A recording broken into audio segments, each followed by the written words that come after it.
바울이 회당에 들어가서 석 달 동안 담대히 하나님의 나라에 관하여서 강론하고 권면하고, 또 제자들을 따로 세우고 두란노 서원에서 날마다 강론하고, 10절 말씀 두 해 동안 이같이 하니 아시아에 사는 자는 유대인이나 헬라인이나 다 주의 말씀을 듣더라. 아시아라고 하면 지금 우리가 생각하는 중국과 일본까지 포함하는 아시아 지역이 아니라 터키의 에베소 지역 그 주변에 있는 아시아, 소아시아를 말하는 것입니다. 소아시아에 사는 유대인이나 헬라인이 다 주의 말씀을 들었다. 참 복된 일이죠. 주님의 말씀을 날마다 붙들었더니 이런 역사가 나타났다는 거죠. 주님의 말씀을 우리가 생각할 때 주님의 말씀 그냥 잔잔하게 읽으면서 하나님께서 우리를 사랑하시고, 하나님께서 우리와 함께 계시고, 하나님께서 우리를 기뻐하시고, 우리가 눌린 것에서 자유케 되고, 포로된 것에서 자유케 되고, 가난한 자에게 복음이 전파되고, 주의 은혜의 해를 선포하게 하시는 하나님의 은총 가운데 거한다라고 하는 이 놀라운 축복을 우리가 날마다 새롭게 되고 변화되고, 하나님께서 주시는 이 선한 것, 좋은 것, 아름다운 것 가득한 그런 삶을 누리시기를 주의 이름으로 축복합니다. 말씀을 우리 교회 계속 이어서 성경 말씀을 써가지고 세 번째 재본해가지고 우리 휴게실에 이렇게 전시를 해두고 있습니다. 그래서 주일날 주회전에 올라와서 지금 복음서가 계속 이제 신약이 또 복음서를 써 내려가고 있기 때문에 이런 이 말씀을 접할 수 있는, 하나님의 말씀을 듣고 말씀을 읽고 말씀을 묵상하고 말씀을 암송하고, 특별하게 요즘 기억력이 좀 안 좋은 것 같다 그렇게 느껴지면 하나님의 말씀을 한번 암송을 해보십시오. 새해가 되면 딱 한 장을 조금 부담스러우니까, 좀 부담스러울 때는 한 절 그렇게 암송하는 것은 이 훈련 기간 동안에 늘 하니까 좀 마음 새해가 되면 한 장을 딱 붙들고 끝까지 외워질 때까지 암송하는 거죠. 유대인들은 18개의 기도문을 암송하는데, 유대인들은 18개의 기도문을 암송해서 자기 상황과 비슷한 것, 맞는 것으로 하나님 앞에 기도문을 암송하잖아요. 그런 것처럼 주의 말씀을 가까이 하는 것은 복입니다.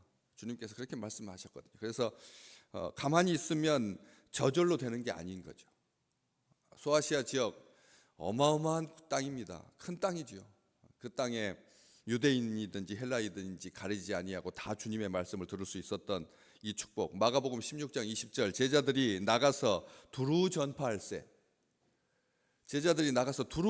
새, 주께서 함께 역사하사 그 따르는 표적으로 말씀을 확실히 증언해 주셨다.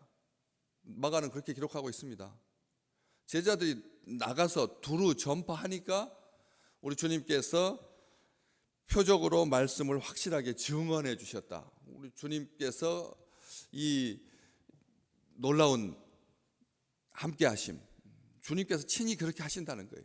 우리가 두루 전파한다라고 하는 것, 때를 얻든지 못 얻든지, 어떤 회당에서만 고집하지 아니하고 세상 사람들이 공부하기 위해서, 철학을 공부하고 수사학을 공부하기 위해서 두란노라고 하는 사람의 이름으로 세워진 그런 사설학당에서 낮 시간 동안 비어있는 시간에 11시부터 오후 4시까지 그 시에스타, 낮잠 자는 시간에, 다른 사람들한테 방해받지 않는 시간에, 다른 사람들은 다 자는 시간에 바울이 제자들과 함께 그렇게 하나님의 나라에 관하여 강론하고 날마다 권면하고 밤낮 수고하지 아니하고 해서 하나님, 우리 주님께서 증언해 주셨다, 보여주셨다는 거죠. 주님께서 이 사람은 내 사람이다, 하나님의 나라는 너희와 내가 하나님이 우리와 함께 계신다라고 하는 것이 사람들한테 알려지게 되고 보여지게 되니까 사람들이 다 듣고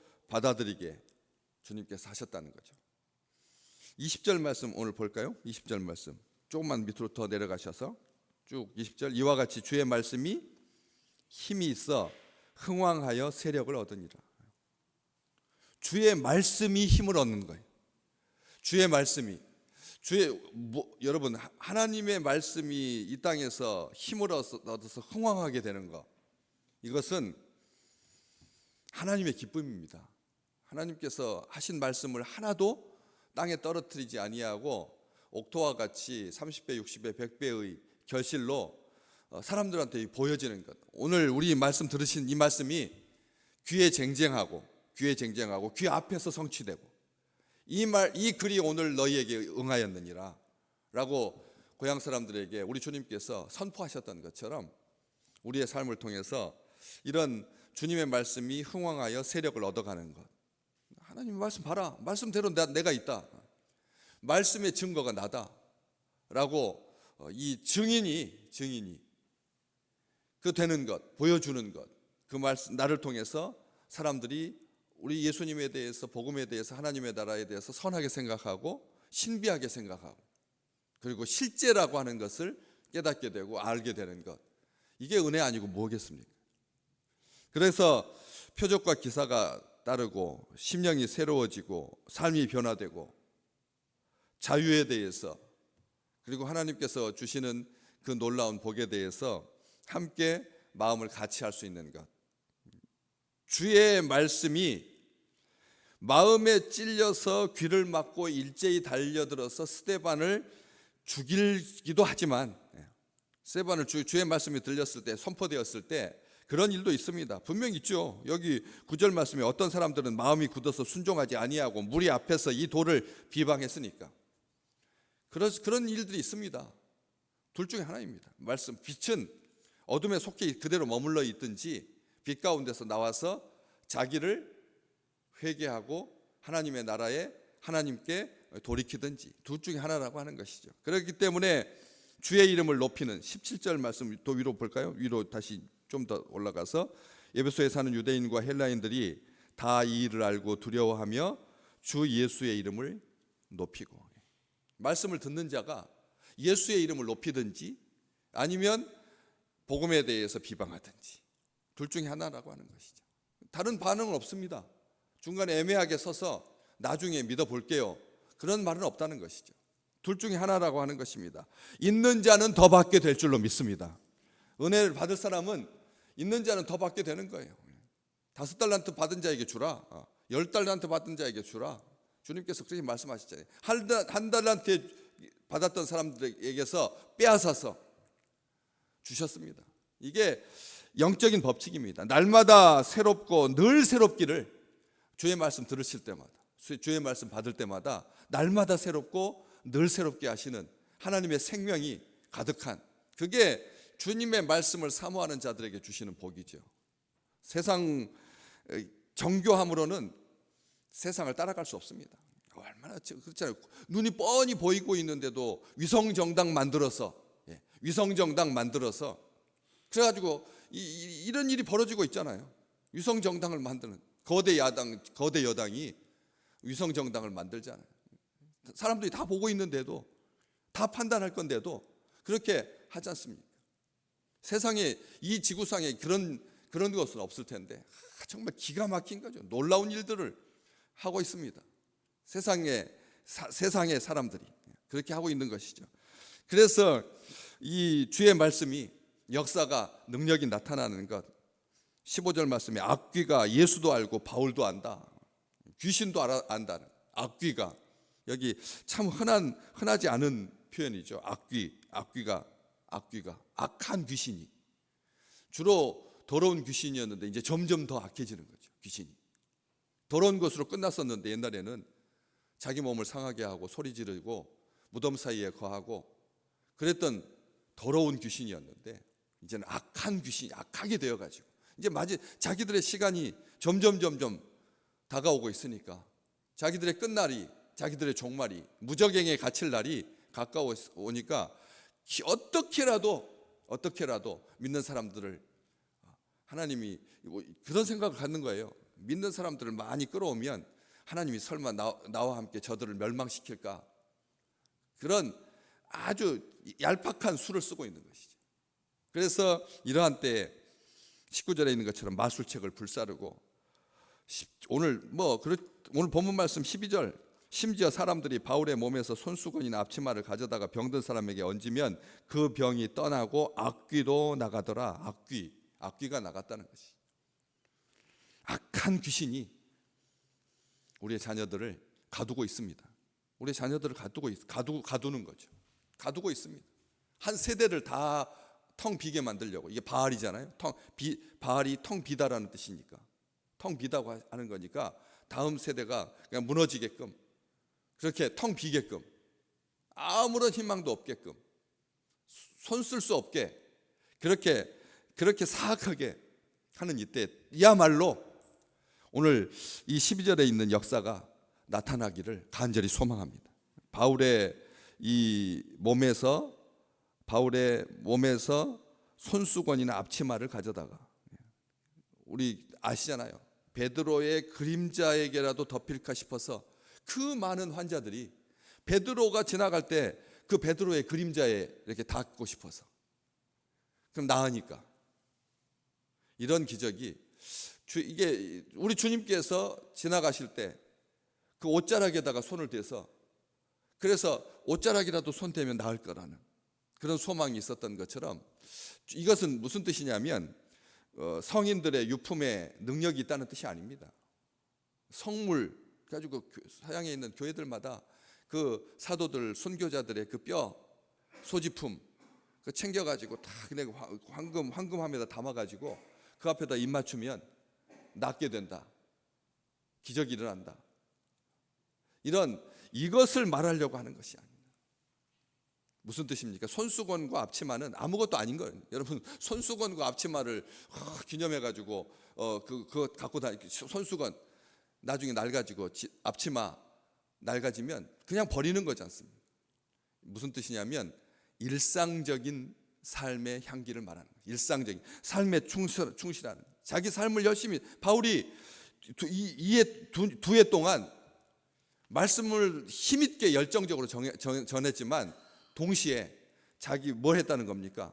앞에 가파치 가죽 작업 하느라고 앞치마를 무릎에다 두고 그 가죽 생업에 철저했다는 거예요. 엿새 동안 힘써 일하라고 하시는 그런 하나님의 명령을 따라서 주의 종이니까 말씀만, 기도만, 그게 아니라 손수건이나 앞치마, 땀 흘릴 때 땀 닦는, 아무것도 아닌, 그렇지만 일상을 사는,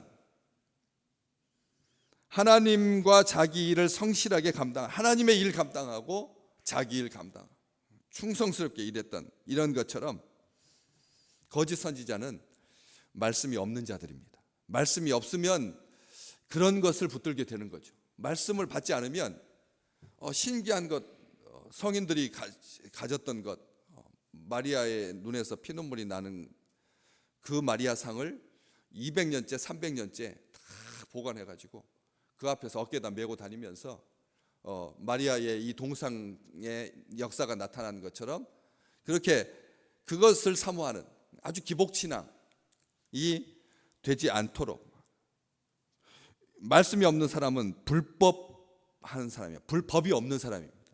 여기 불법이라고 하는 말은 바로 그런 의미입니다. 불법이라고 하는 말은 말씀이 없다는 뜻입니다. 법이 없다는 뜻입니다. 무법이라는 뜻입니다.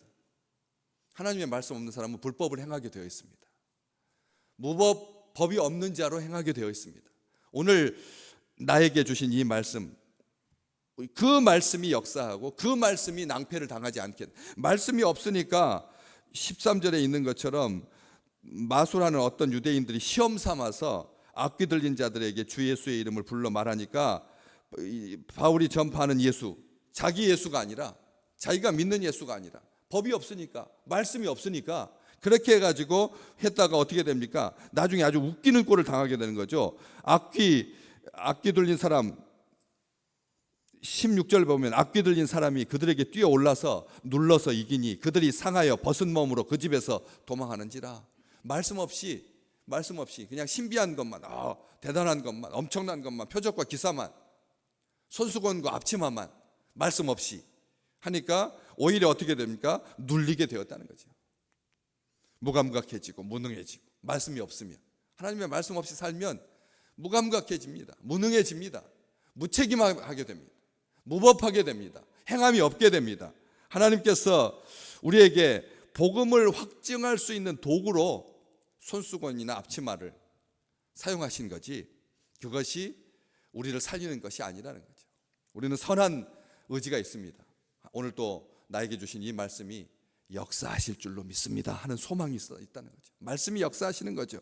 복음이 진리임을 깨닫게 하시는 성령께서 도와주셔서, 그래서 흉내낼 수 없는 하나님의 사람, 우리를 모방할 수 있는, 겉은 이렇게 시험 삼아서 그렇게 장난치듯이 했다가 아주 큰 일을 당하게 되는 거죠. 귀신이 온팡 그에게 악귀가 붙어가지고 눌려서 벗은 몸으로 도망하게 되는, 수치를 당하게 되는 그런 일이 있었던 것을 우리가 흉내낼 수 없다는 겁니다. 하나님의 사람들이 살아가는 삶의 향기가 모방할 수 없다는 것이죠.